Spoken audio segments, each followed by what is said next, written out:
Hindi church online की इस आराधना सभा में मैं आपका हृदय से स्वागत करता हूं। धन्यवाद देता हूं कि आज आप परमेश्वर की आराधना करने के लिए इस सभा से जुड़ गए हैं। क्या आप जानते हैं, हो सकता है जिंदगी में ये एक ऐसा पल हो जो आपके संपूर्ण जीवन की धारा को, संपूर्ण जीवन की दिशा को बदल दे, विनाश के मार्ग से आपको निकालकर अनंत जीवन के मार्ग पर ले जाए। तो आइए इस अवसर को हम ना चूकें, हम परमेश्वर की आराधना करें, उससे प्रार्थना के द्वारा बातचीत करें और उसकी आवाज को, उसके वचनों को सुनें और परमेश्वर को धन्यवाद दें। और धन्यवाद देते हुए उसके प्रेम के और उसके बलिदान के लिए परमेश्वर के नाम को धन्य कहते हुए आगे बढ़ें। आज हम इस बात पर गौर करेंगे कि कैसे एक साधारण व्यक्ति जो प्रभु यीशु मसीह का चेला था, वो असाधारण कार्य करता है, जो आश्चर्य कर्मों का माध्यम बन जाता है। कितनी बार हम सोचते हैं कि हम तो बड़े सामान्य लोग हैं, हम तो बड़े छोटे लोग हैं, हम क्या कर सकते हैं, हमारी तो अपनी सीमाएं हैं, हम तो दुनिया की निगाह में कुछ भी नहीं हैं। परंतु ऐसे ही लोग जो विनम्रता, दीनता से भरे हुए हों, पर जिनमें विश्वास की दृढ़ता हो और जो आज्ञाकारी हों, उनसे परमेश्वर महान कार्य कराता है। उसकी गवाही वो बन जाते हैं और बहुत से लोगों को उद्धार के मार्ग पर ले आते हैं। तो आइए आज हम ऐसे ही एक चरित्र पर विचार करेंगे। हम आराधना में आगे बढ़ते हैं। आपका बहुत बहुत स्वागत है। परमेश्वर आपको आशीष दे। आपको प्रभु यीशु के मधुर नाम में जय मसीह की। हिंदी चर्च ऑनलाइन आराधना में मैं आप सभी का स्वागत करती हूँ। आराधना में जाने से पूर्व हम परमेश्वर की आशीष एवं उसकी उपस्थिति के लिए प्रार्थना करेंगे। आइए हम प्रार्थना करें। धन्यवाद धन्यवाद धन्यवाद प्रभु जी, आज के सुंदर दिन के लिए धन्यवाद देते हैं हिंदी चर्च ऑनलाइन के लिए, जिसके माध्यम से हम इस आराधना में सम्मिलित हो सकते हैं। प्रभु जी, हमारा गीतों का गाना आपको ग्रहण योग्य हो। आज के वक्ता के लिए आपसे प्रार्थना है। आज के वक्ता को आपके सामर्थी हाथों में सौंपते हैं। आज के वचन पर आपकी आशीष चाहते हैं। आज का वचन 100 गुना फल लाने वाला हो सके। आज जब हम प्रभु भोज में शामिल होते हैं, आपकी उपस्थिति हमारे जीवनों में होने वाली हो सके और इस प्रभु भोज के द्वारा हम आशीषित होने वाले हो सकें। प्रार्थना करते हैं प्रभु जी, आगे के पूरे सप्ताह पर आपकी आशीष चाहते हैं। हम में से हर एक के साथ बने रहें। इस विनती को प्रभु यीशु मसीह के नाम में होकर मांग लेते हैं, आमीन। हे जाति जाति के सब लोगों, यहोवा की स्तुति करो। हे राज्य राज्य के सब लोगों, उसकी प्रशंसा करो, क्योंकि उसकी करुणा हमारे ऊपर प्रबल हुई है और यहोवा की सच्चाई सदा की है। यहाँ की स्तुति करो। हमारा परमेश्वर महिमा और स्तुति के योग्य है। बड़े उत्साह के साथ परमेश्वर के आदर और महिमा में हम कुछ गीत और कोरस गाएंगे।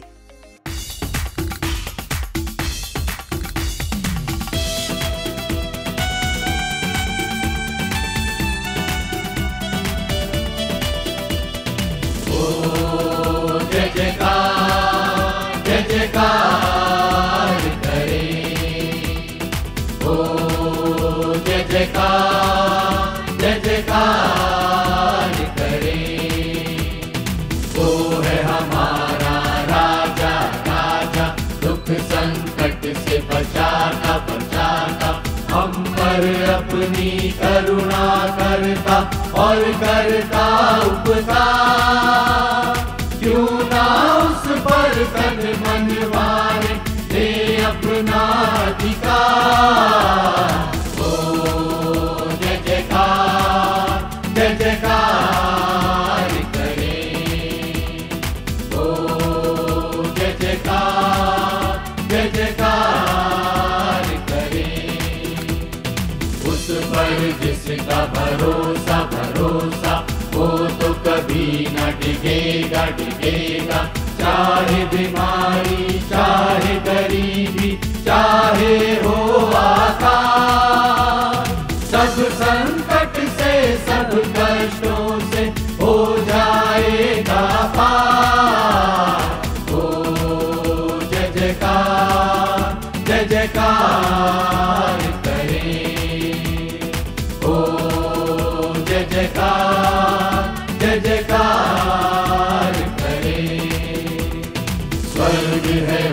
उसका सिंहासन सिंहासन, पृथ्वी बनी है आसन आसन। आकाश उसकी महिमा बताए, हस्तकला को दिखाए। सारी सृष्टि उसकी रचना, उसका ही है प्रकाश। ओ जय जयकार, जय जयकार करे। ओ जय जयकार, जय जयकार करे।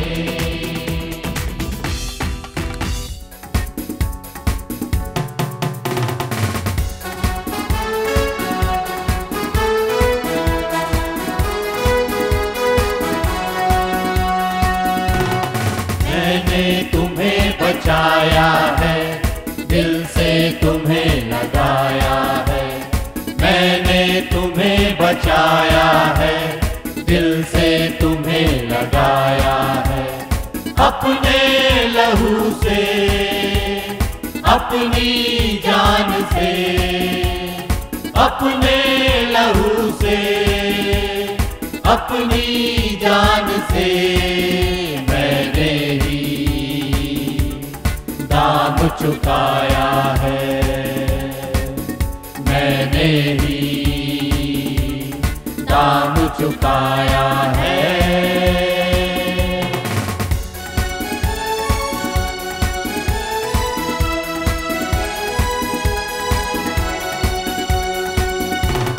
दुनिया के अंधकार बढ़ने लगे, शामों से ढलने लगे।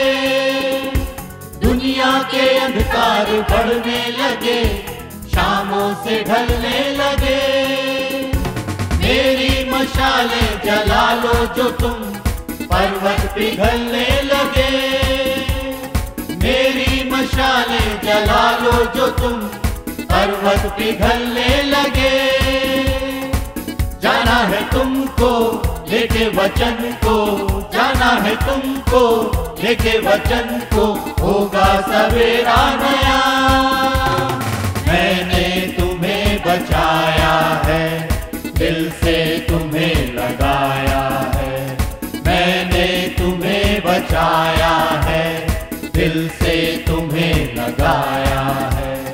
अपने लहू से, अपनी जान से, अपने लहू से, अपनी जान से मैंने ही दाम चुकाया है। मैंने ही दाम चुकाया है।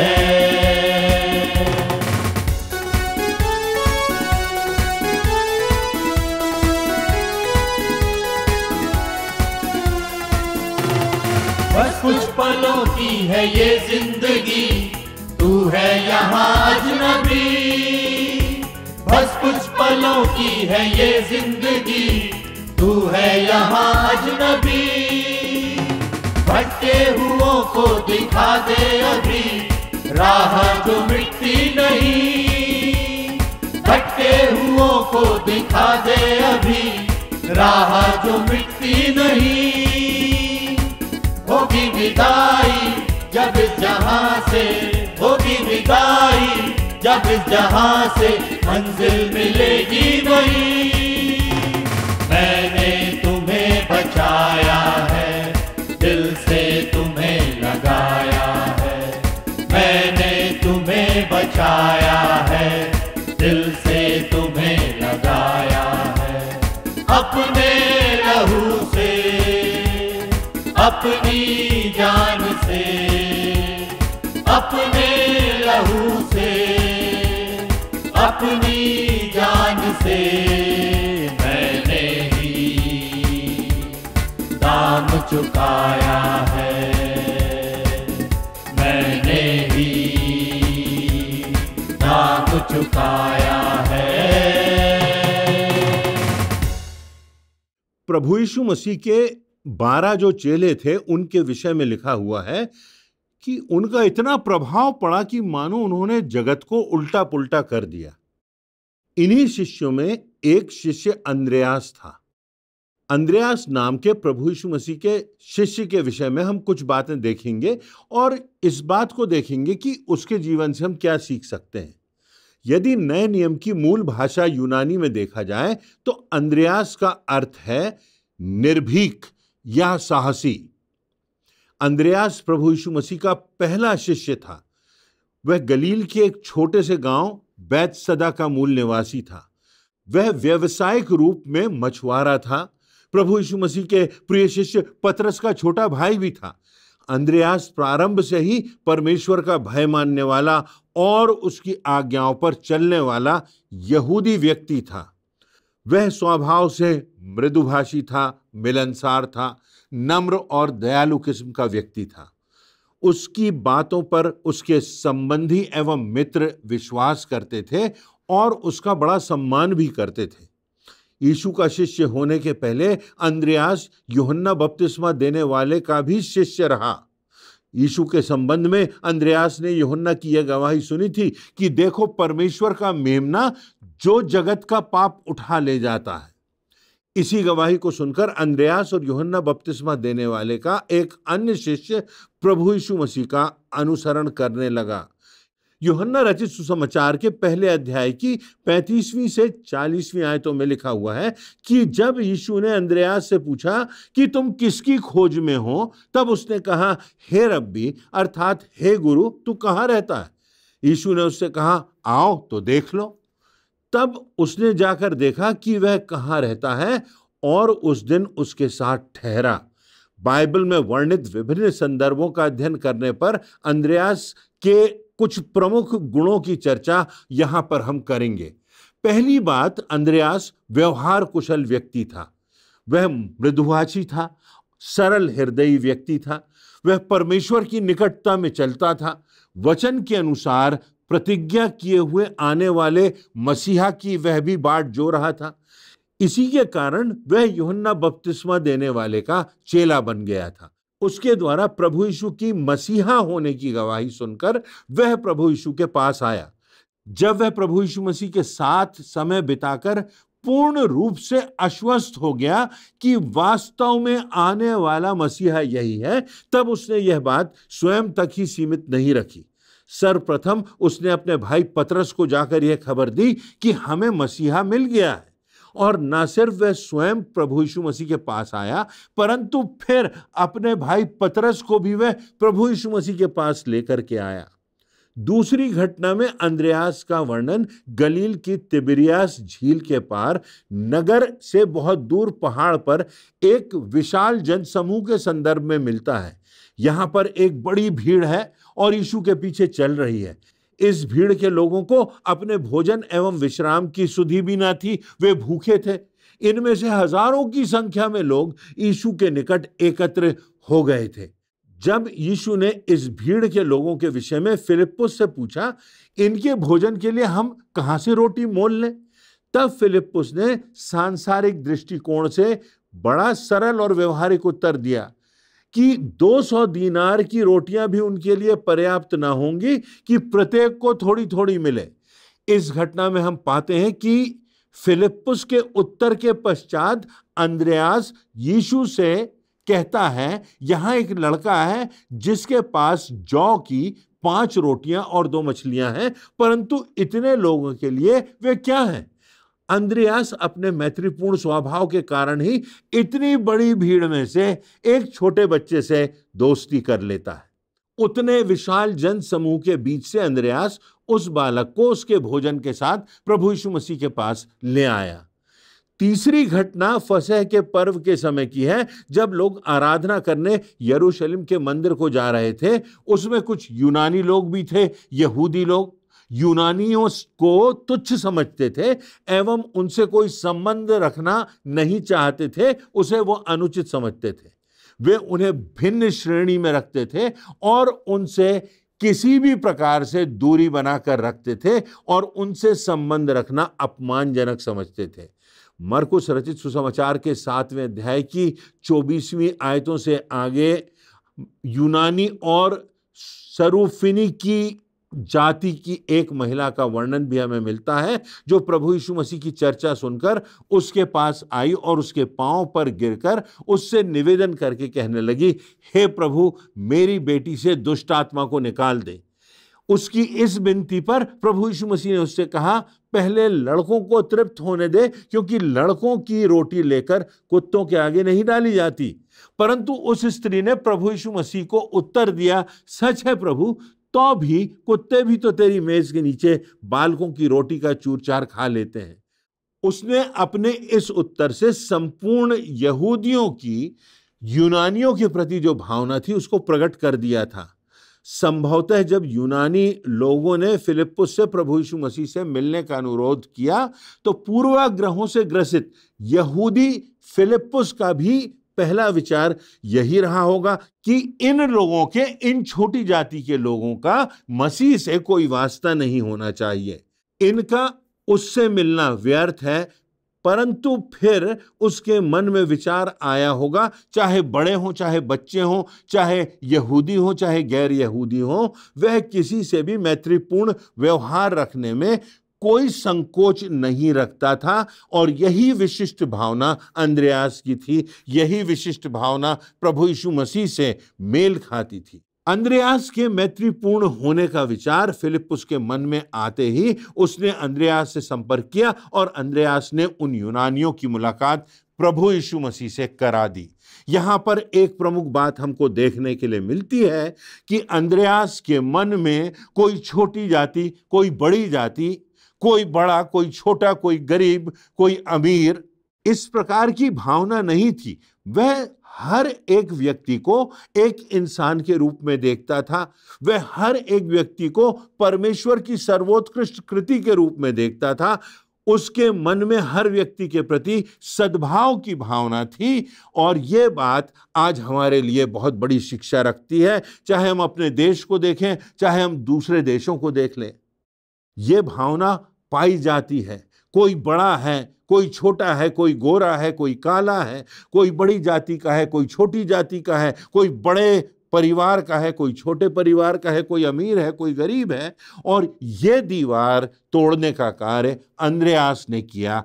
उसने प्रभु यीशु मसीह से उन लोगों का मेल करा दिया जो सोच भी नहीं सकते थे कि हम मसीहा से मेल करेंगे।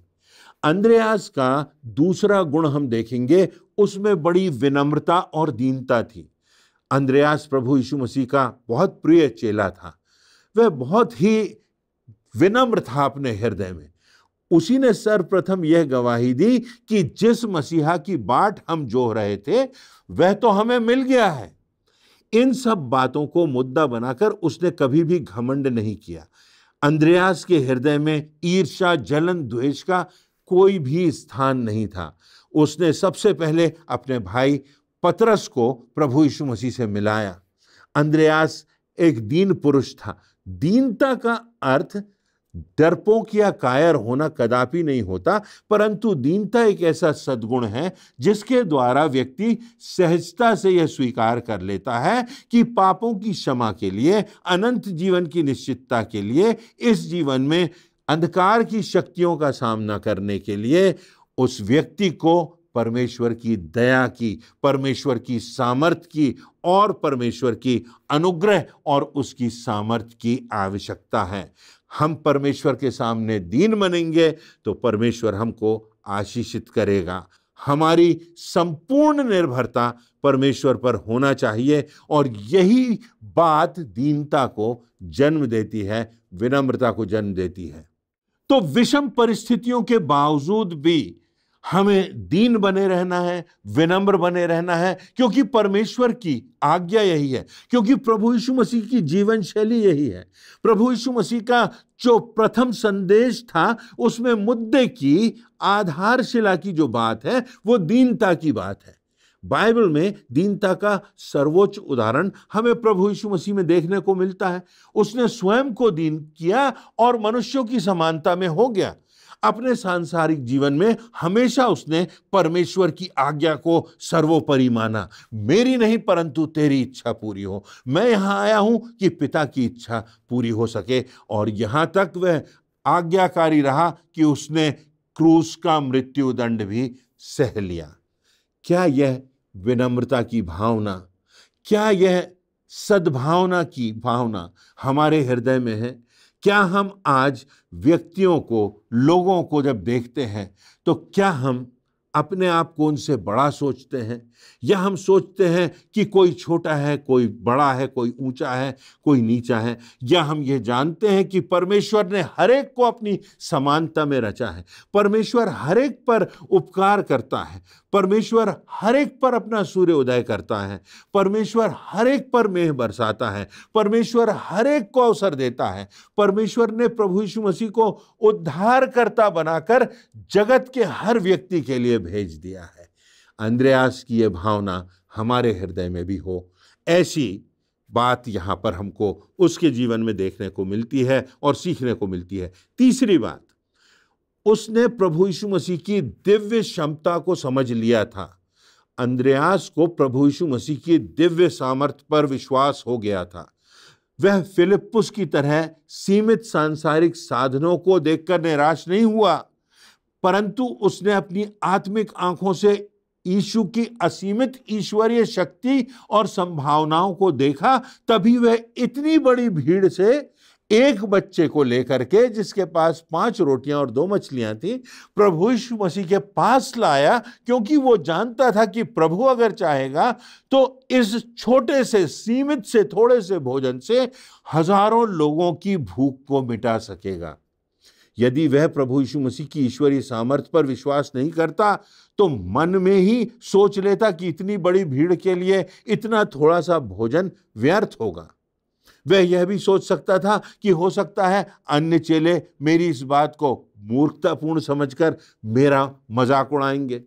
वह प्रभु यीशु मसीह के पास उसकी सामर्थ्य पर विश्वास करके थोड़ा सा भोजन एक छोटे से लड़के को लेकर के आता है। अंद्रयास का दृढ़ विश्वास ही उसके दृढ़ व्यक्तित्व वाले भाई पतरस को यीशु के समीप लाने में सफल होता है। अंद्रयास का यही विश्वास उस थोड़े से भोजन से हजारों लोगों की भीड़ को तृप्त करने में और प्रभु यीशु मसीह की अद्भुत और दिव्य सामर्थ दिखाने में सक्षम बनाता है।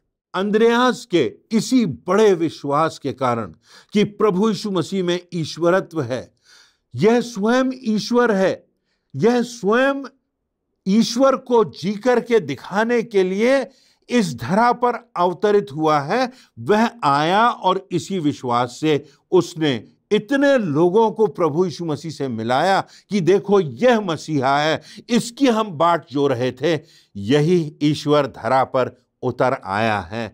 और यही कार्य उसने अपने भाई पतरस को प्रभु यीशु मसीह के पास ला करके किया और उसने इसी विश्वास से बहुत से लोगों को प्रभु यीशु मसीह की निकटता में लाने में सफलता पाई।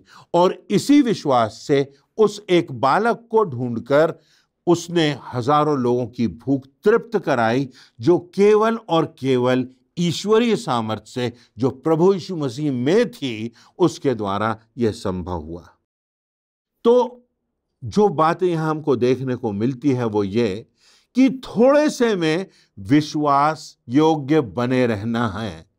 थोड़े से में अंद्रयास विश्वास योग्य बने रहने वाला शिष्य था। अंद्रयास पौलुस और पतरस के समान कोई बड़ा प्रतिभा संपन्न व्यक्ति नहीं था, परंतु उसमें एक योग्यता थी कि वह दूसरों को विनम्रता से प्रभु यीशु मसीह के पास लाता है, अपने भाई को लाता है, अपने मित्रों को लाता है, एक छोटे बच्चे को लेकर के आता है। ये मिलाने वाली बात, प्रभु यीशु मसीह के पास लाने वाली बात, उस प्रभु से नाता जोड़ने वाली बात कि अगर इस व्यक्ति का प्रभु से नाता जुड़ जाएगा तो उसको अनंत जीवन मिल जाएगा, वो मृत्यु पर विजयी हो जाएगा, उसका जीवन सार्थक हो जाएगा। उस थोड़े से विश्वास ने हजारों हजारों लोगों को प्रभावित किया। प्रभु यीशु मसीह के आश्चर्य कर्म करने का वो माध्यम बन गया। न जाने कितनी आत्माएं उसने जीती होंगी। अंद्रयास वह नींव का पत्थर है जो दिखाई नहीं देता, परंतु वह बहुत महत्वपूर्ण होता है।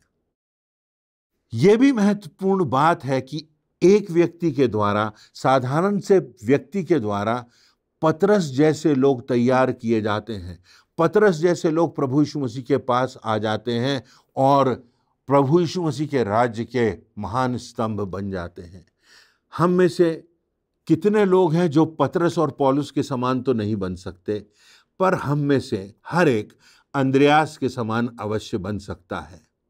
एक साधारण, एक सामान्य व्यक्ति जो लोगों को विनम्रता से, दीनता से, प्रार्थना से, निवेदन से मसीहा से मिला सकता है कि उसका उद्धार हो, उसको शांति मिले, उसको अनंत जीवन मिले, उसको मोक्ष मिले, उसको पापों की क्षमा मिले। अंद्रयास के जीवन से जो एक और बात है वो यह कि उसका जीवन निष्कपट था। अपने निकट संबंधियों को परमेश्वर के लिए जीतना अपेक्षाकृत बहुत कठिन होता है। लूका रचित सुसमाचार के 4 अध्याय की 24वीं आयत में स्वयं प्रभु यीशु मसीह कहते हैं, भविष्यवक्ताओं का अपने देश में आदर नहीं होता। अंद्रयास के लिए अपने अति उत्साही और प्रबल व्यक्तित्व वाले भाई पतरस को प्रभु यीशु मसीह के लिए जीत लेना आसान नहीं था।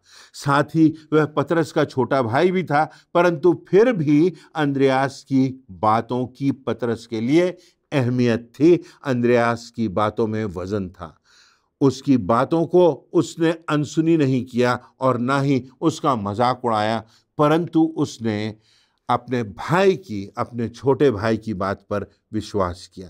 हमें भी अपने जीवन और व्यवहार को इस प्रकार का बनाना है कि हमारी बातों पर लोग विश्वास कर सकें और हमारी बातों को लोग महत्व देते हुए सुन सकें, समझ सकें और उनको हमारी बातों में खराई दिख सके।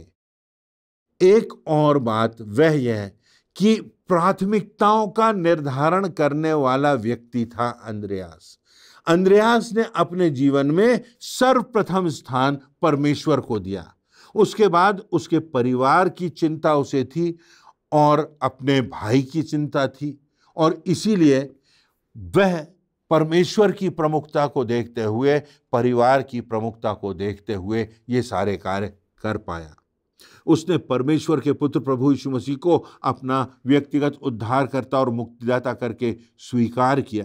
प्रभु यीशु मसीह की आज्ञाओं का पालन किया, यीशु मसीह की सेवा की, उसके साथ साथ निरंतर चलता रहा। उसके आदेशों को पूरा करने के लिए वह निरंतर प्रयासरत रहा। उसने विभिन्न स्थानों की यात्राएं की। उसने कुशल व्यवहार के कारण कई लोगों को परमेश्वर के पास लाने में सफलता प्राप्त की। हमें भी सर्वप्रथम स्वयं को, परमेश्वर को, प्रभु यीशु मसीह को अपने आप को समर्पित करना है। फिर अपने परिवार का ध्यान रखना है। क्या हमारे परिवार के लोग ईश्वरीय जीवन जी रहे हैं कि नहीं? उनको परमेश्वर के पास लाना, प्रभु के मार्ग पर लाना, यीशु मसीह से मिलाना हमारी प्राथमिकता होना चाहिए और उसकी आज्ञाओं को मानते हुए जिंदगी में आगे बढ़ते जाना। इतिहास के अनुसार अंद्रयास की मृत्यु का वर्णन है। अंद्रयास प्रभु यीशु मसीह की गवाही देते देते शहीद हो गया। प्रारंभिक कलीसिया के इतिहास में अंद्रयास का कहीं विशेष उल्लेख नहीं मिलता, किंतु संतों की जीवनी के ऐतिहासिक संकलन द्वारा यह जानकारी अवश्य मिलती है कि एशियाई देशों में अंद्रयास ने यात्रा की और सुसमाचार का प्रचार किया। अंत में यूनान अर्थात ग्रीस देश में उसने जो पुरानी मान्यताएं थीं, जो गलत मान्यताएं थीं, उनके विरोध प्रचार किया और सच्चे प्रभु यीशु मसीह को, सच्चे परमेश्वर को लोगों के सामने प्रकाशित किया, उसकी आराधना की। राज्यपाल के द्वारा, अधिकारियों के द्वारा उसे डराकर, धमकाकर प्रचार करने से रोकना चाहा, परंतु अंद्रयास ने जो कुछ देखा था, जो कुछ सीखा था, जो आश्चर्य कर्म उसके सामने घटित हुए थे, जिस मसीहा का अनुभव उसने किया था, जो मसीहा उसके जीवन में बस गया था, उसको प्राथमिकता दी और यहाँ तक उसको क्रूस की मृत्यु मिली। उसके हाथों और पैरों में कीले न ठोककर रस्सियों से उसे बांध दिया गया और इतनी जोर से जकड़ दिया गया कि उसको तड़प तड़प कर मार डाला जाए।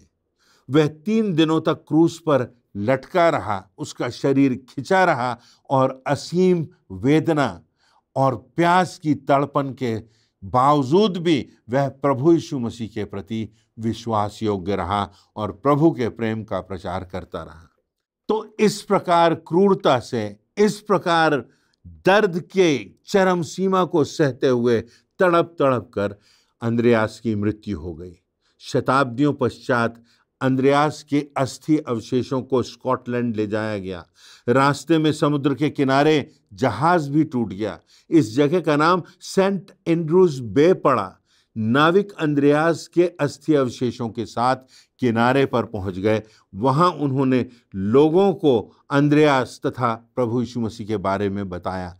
इस प्रकार अंद्रयास स्कॉटलैंड का पहला संत कहलाया गया।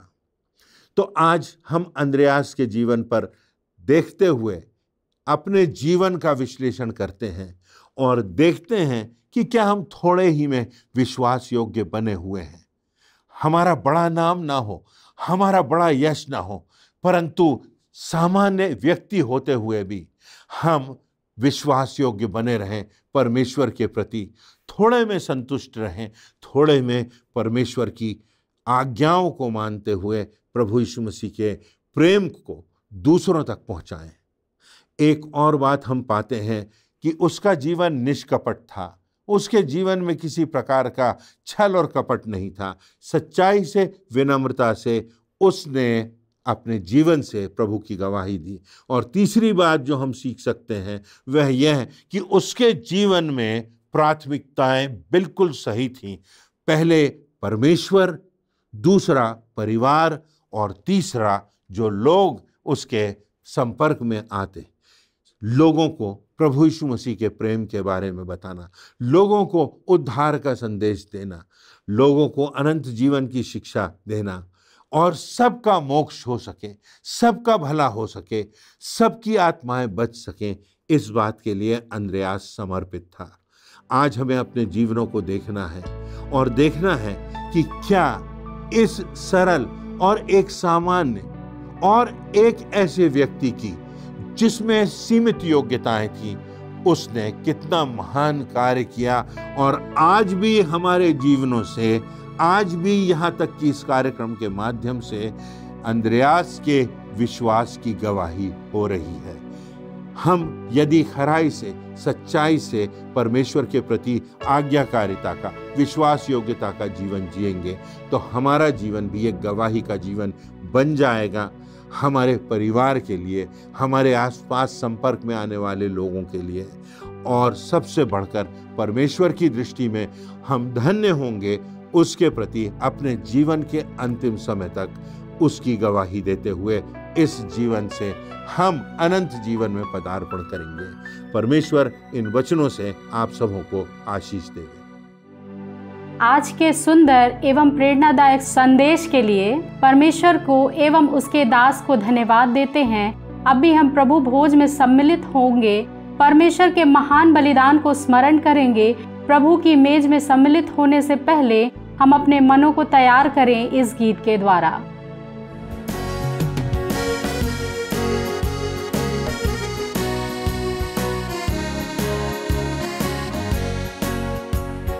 प्रभु तेरा हूँ, तेरे वचन से तेरा प्रेम पहचानता हूँ।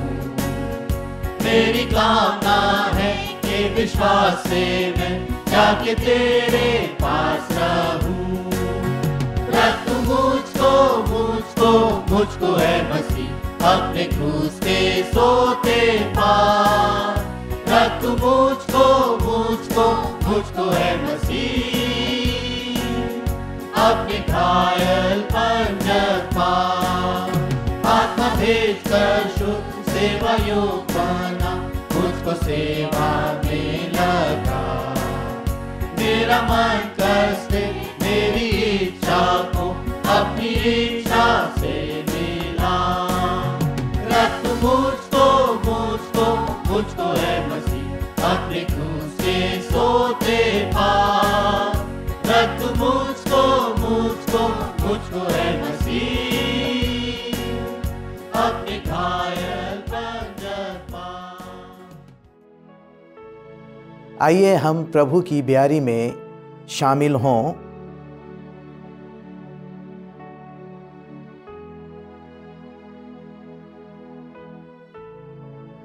प्रभु यीशु ने जिस रात वो पकड़वाया गया, उसने रोटी ली और धन्यवाद करके उसे तोड़ी और कहा, ये मेरी देह है जो तुम्हारे लिए है, मेरे स्मरण के लिए यही किया करो।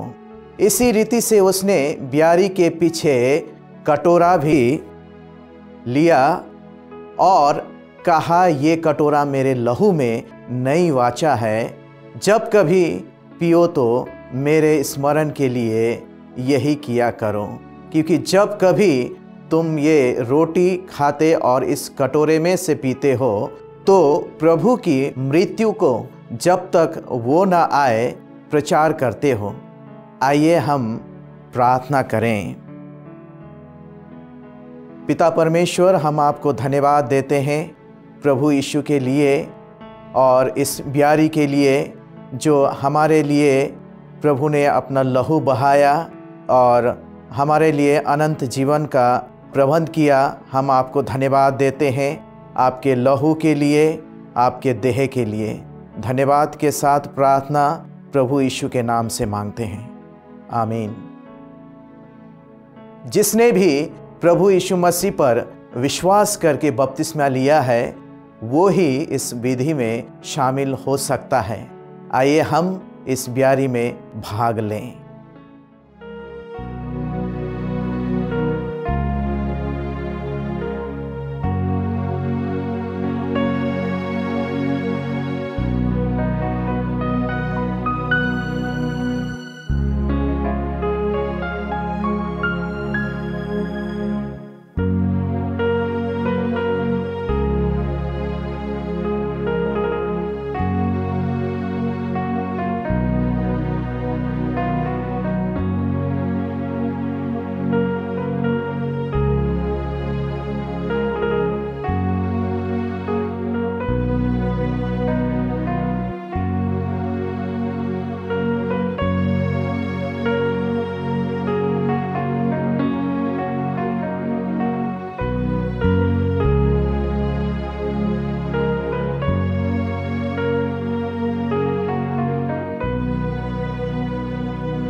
आइए हम अपने स्थान पर खड़े हो जाएं।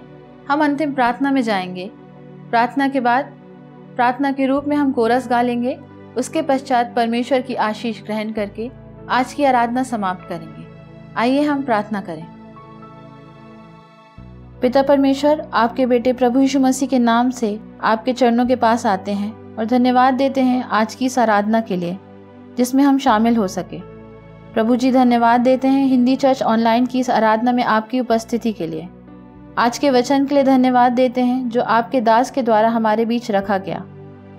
उसमें आपकी आशीष का हाथ चाहते हैं। ये वचन हमारे दिलों में काम करने वाला हो सके, प्रभु की ब्यारी में हम शामिल हो सके। आपका धन्यवाद करते हैं। आने वाले सप्ताह के लिए आपसे प्रार्थना करते हैं आपकी सुरक्षा और मार्गदर्शन हमारे साथ बना रहे। प्रभु यीशु मसीह के नाम से, आमीन। हम तो जलते दीप हैं यीशु की ज्योति में, जब तक है जहां में हम उसे फैलाना है।